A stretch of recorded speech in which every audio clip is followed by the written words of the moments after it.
Brothers and sisters, Local 1066, this is Dan Hudak, Vice President. I just finished up a third turn shift tonight, sitting out here in my garage, and I've got something to say to you. Unfortunately, this isn't something that I want to be saying because it's kind of embarrassing for our local, but I always said that I'd be upfront and honest with you, and I'd let you guys know something when I knew something. Today I know something. So I was CC'd on an email along with many others. That email was sent from the grievance chairman of Local 1014. It was sent to President Lash and our grievance chairman, Tim Johnson.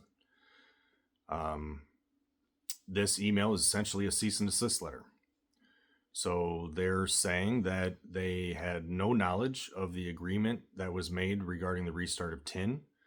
They're going on to say that they found out when our members, or when their members who used to be in TIN reached out to them, asking questions, when are we going back, various things like that.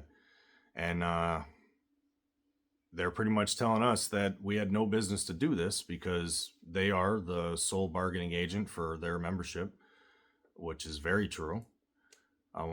First, I want to say that I am completely shocked that they were not involved. Local 1014 North 6103 wasn't involved in the making of this agreement that had something to do with their members.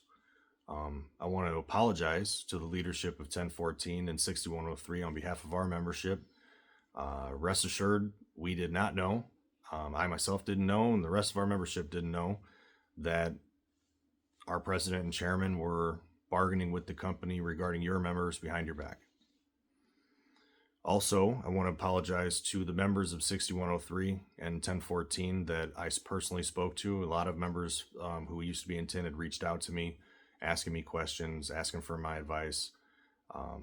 Had I known that your leadership was not involved in the making of this agreement whatsoever, I would have told you to speak to them. I would not have spoke to you. I wouldn't have given you my opinions. I wouldn't have given you any advice. I wouldn't have answered any questions.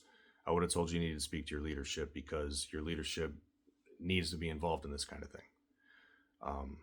It's disrespectful that this happened to your leadership, and I would not have partook in that whatsoever. Some key takeaways. I'm not going to say and read the whole email, but some key takeaways. They say that they celebrate the reopening of Gary Tin Line. However, we do not condone Local 1066 union leadership leading Local 1014 members to believe that they will have an opportunity to return to the Gary Tin Mill under Local 1066. They go on to say that Local 1014 has come to understand that an agreement was made by Local 1066 that affects both Locals 1014 and 6103 members, and this is not acceptable, and thus this agreement is not acknowledged by and shall have no effect on 1014. It also says that this agreement was bargained without the knowledge or input of Local 1014, and this should serve as an official notice to cease this effort. Also, the president of 6103, who was CC'd on this, he replied to it, and he said that he's in complete agreement, and that if this doesn't stop, then they will take the appropriate steps to deal with it. So, after I got this email, I spoke to the grievance chairman at 1014, and he had told me that since the email had come out, that President Lash and Chairman Tim Johnson have reached out to him to set up a meeting. If I'm notified of that meeting, I'll let you guys know what happens. If not, I'll just say that I hope it goes well. I hope that we can work through this because all of our locals are much better off united. I do not want to see a wedge drove between our locals because of this. We're all in this together, and we got to figure out how to get through this together.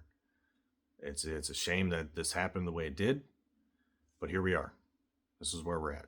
So hopefully we can all figure out a way forward. Have a good night.